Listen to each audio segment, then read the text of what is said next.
Thanks for watching BVR TV news. Sir ప్రక్రియ తెలంగాణ రాష్ట్రంలో చాలా హాట్ టాపిక్. అవును. యా, మీరేం అర్థం చేసుకుంటా ఉన్నారు? సర్ అనేది దేశవ్యాప్తంగా చేస్తున్నారు. మొట్టమొదట బీహార్ రాష్ట్రంలో, ఆ తర్వాత వెస్ట్ బెంగాల్లో, ఆ తర్వాత తమిళనాడులో చేశారు. 3 చోట్ల కూడా చాలా కంట్రవర్సీస్తో, వివాదాలతో జరిగింది.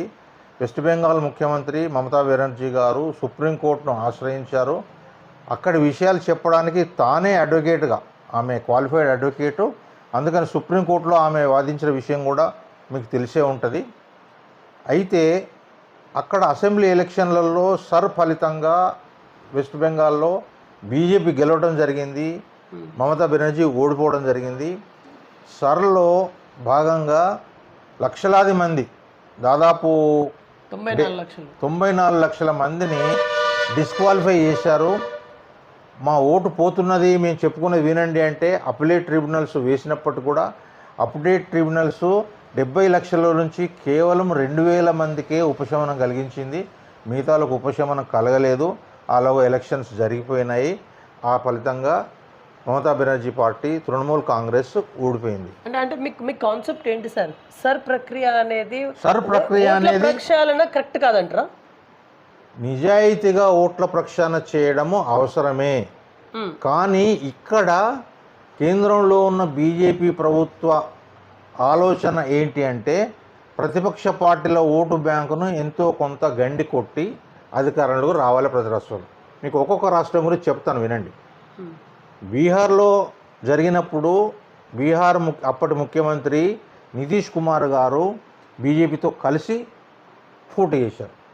ప్రతిపక్ష పార్టీ ఆర్జేడీ ఇతర పక్షాలు ప్రతిపక్ష పార్టీగా గెలవాల్సిన పరిస్థితులలో సర్ ద్వారా ఒక్కొక్క నియోజకవర్గంలో బీజేపీ వ్యతిరేక ఓట్లను తీసేశారు. మీకు బీజేపీ వ్యతిరేక ఓటర్లు అనగానే మొట్టమొదటి వర్గం ముస్లింలు, రెండో వర్గం దళితులు, మూడో వర్గం క్రైస్తవులు. ఈ 3 వర్గాల వారిని తీసేయడం ద్వారా ప్రతిపక్షాల ఓట్లకు గండిపడింది. ఆ విధంగా నితీష్ పొత్తుపెట్టుకున్న ఎన్డీఏ బీహార్లో గెలిచింది. రెండవ రాష్ట్రము వెస్ట్ బెంగాల్ చాలా పెద్దది. 15 ఏళ్ళు పరిపాలన చేసిన తర్వాత ఆమెను ఓడించే పద్ధతులు తెలియక బీజేపీ కేంద్ర ప్రభుత్వం ఎన్నికల కమిషన్ను ఇన్ఫ్లుయెన్స్ చేసి సర్ ప్రక్రియ ద్వారా 94 లక్షల ఓటర్లను తీసివేయడం జరిగింది. మీరు పేపర్లు బాగా హిందూ లాంటి స్వతంత్ర మనస్తత్వం గల పేపర్లు చదివే వాళ్ళకి అర్థమయ్యే ఉంటుంది. అక్కడ ఏం జరిగిందంటే ఒక్కొక్క నియోజకవర్గంలో మమతా బెనర్జీ పార్టీకి 4000 మెజారిటీ, 6000 మెజారిటీ వచ్చే చోట 6500, 7000 ఓట్లను డిలీట్ చేయడం జరిగింది. తత్ఫలితంగా దాదాపు సుమారు 100 నుంచి 120 స్థానాలలో ఏవైతే సర్ నుంచి తొలగించబడినాయో అవన్నీ మమతా బెనర్జీ ఓట్లు.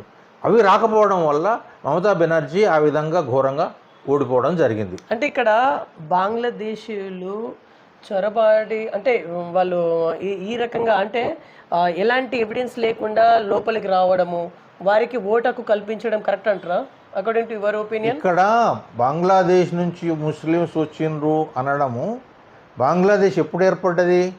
పాకిస్తాన్ నుంచి వేరుపడ్డది. అది మొట్టమొదట ఇండియా నుంచి వేరుపడ్డది ఏంటి? పాకిస్తాన్. అప్పుడు 2 భాగాలుగా ఉండేది, west Pakistan, east Pakistan. East Pakistan ఒకప్పుడు బెంగాల్లో భాగం.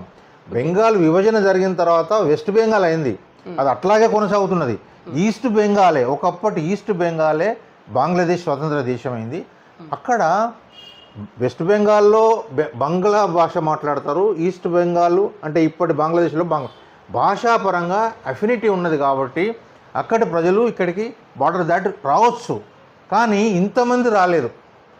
పైగా ఎప్పుడో ముస్లిం జనాభా కలిగిన వెస్ట్ బెంగాల్, ఒక ఈస్ట్ బెంగాల్ నుంచి లేదా ఇప్పటి బంగ్లాదేశ్ నుంచి వచ్చిన వాళ్ళే కాదు, ఎప్పటి నుంచో బ్రిటిష్ వాళ్ళకంటే పూర్వం నుంచి వెళ్ళి బెంగాల్ ప్రాంతంలో ముస్లింలు బాగా స్థిరపడినారు. ముస్లిం రాజ్యాలు అక్కడ ఉండేవి. ముస్లిం పాపులేషన్ అధికంగా ఉంది. మీరు 25% ముస్లిం పాపులేషన్ ఉంది వెస్ట్ బెంగాల్లో. ఈ 25% బంగ్లాదేశ్ నుంచి వచ్చారా? రాలేదు. బంగ్లాదేశ్ నుంచి వచ్చిన వాళ్ళు ఒక బెంగాల్లోనే ఉండడం లేదు. వాళ్ళు బెంగళూరులో ఉంటున్నారు, హైదరాబాద్లో ఉంటే ఎక్కడ ఉంటున్నారు, బ్రతుకుదేరుకు వస్తున్నారు. వారంతా ఒకప్పుడు మన సోదరులు. Okay, according to your opinion sir, నేనేమంటున్నా అంటే 2002లో ఉన్నటువంటి అప్పటి నమోదు ఏదైతే ఉందో ఆ పేరు, ఆ జాబితా అప్పుడు ఉంటే ఇప్పుడు ఖచ్చితంగా ఆ పేరు అనేది దొక్కుతుంది. అంటే పేరు అనేది ఉండేటువంటి అవకాశం ఉంటుంది.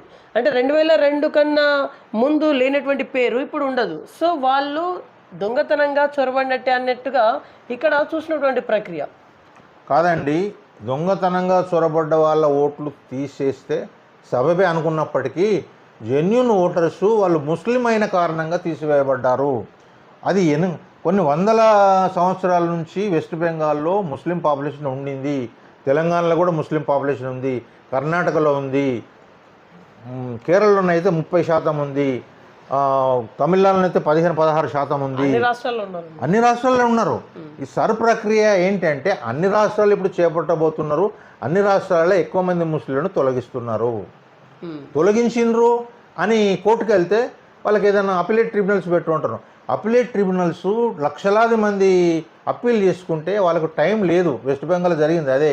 70 లక్షల మంది 65 లక్షల మంది వాళ్ళు అప్పీల్ వేసుకుంటే కేవలం 2,000-2,500 మందికి మాత్రమే ఓటు కల్పించగలిగారు. జెన్యూన్గా 70 లక్షల మంది అప్పీల్స్ విని నిర్ణయం తీసుకున్న తర్వాత ఎలక్షన్స్ జరపాల్సి ఉండే.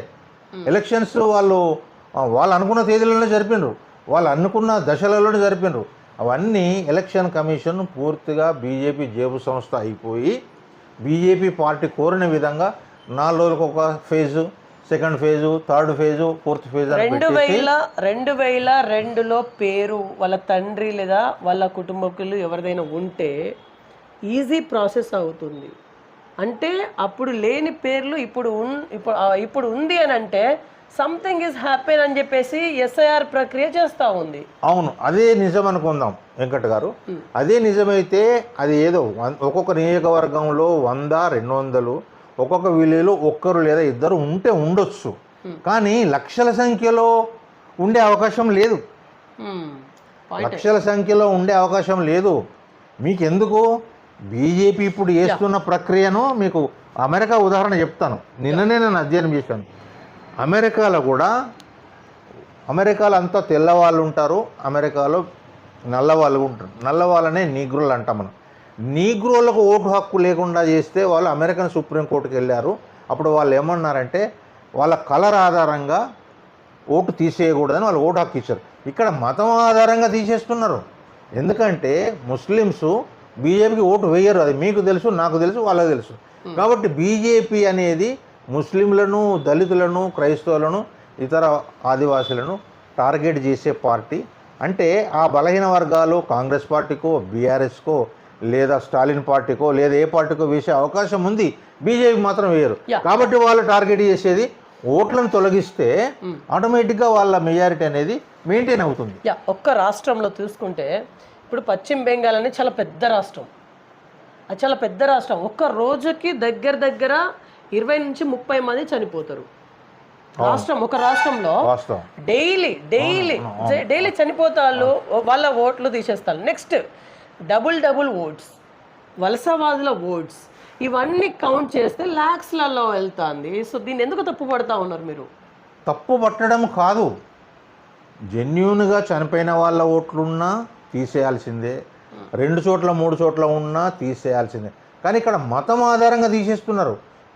ఈ ఓటర్ మాకు ఓటు వేస్తాడా లేదా? మతం ఆధారం అంటా ఉంది రిపోర్ట్ అయింది. మీకు అందరికీ తెలుసు, బీజేపీ పార్టీకి బజరంగ దళ్ అని, ఆర్ఎస్ఎస్ అని, ఇంకా శిశు మందిర్లని ఇలాంటి 32-33 సంస్థలు ఉన్నాయి. అవి ప్రతి గ్రామంలో, ప్రతి రాష్ట్రంలో, ప్రతి జిల్లాలో, ప్రతి తాలూకాలో యాక్టివ్గా పనిచేస్తున్నాయి. వాళ్ళు ఏంటంటే ఇక ఈ ఓటర్ మనకు ఓటు వేయడు కాబట్టి ఏదో ఒక కారణం చెప్పేసి ఆ ఓటు తీసేయాలి. ఆయన హిందువు కావచ్చు, ముస్లిం కావచ్చు, క్రైస్తవులు. ఎక్కువగా ముస్లింలు వెంబడి పడుతున్నారు. కానీ హిందూ అయినప్పటికీ నేను హిందువును, నా ఓటు ఎట్లా తీసేయాలని వాళ్ళు ప్రయత్నం చేస్తున్నారు. ఇప్పుడు రేపు తెలంగాణలో జరగబోయేది కూడా అదే. చాలామంది ప్రతిపక్ష ఓటర్ అయిన వాళ్ళు చాలా జాగ్రత్తగా ఉండండి. బీజేపీ ఓటర్ అయితే మీకు డోకా లేదు. ప్రతిపక్ష ఓటర్, కాంగ్రెస్ ఓటర్ అయినా, మీరు బీజేపీ ఓటర్ అయినా, లేదా ఎంఐఎం ఓటర్ అయినా మీరు జాగ్రత్తగా ఉండి మీ ఓటును కాపాడుకోండి. మీ ఓటును తీసేసే ప్రమాదం పొంచి ఉంది. రైట్. సో ఇది తెలంగాణకు సంబంధించినటువంటి ఎస్ఐఆర్ ప్రక్రియకు సంబంధించినటువంటి ఇన్ఫర్మేషన్. చూస్తున్నాను BVR TV news. Thank you.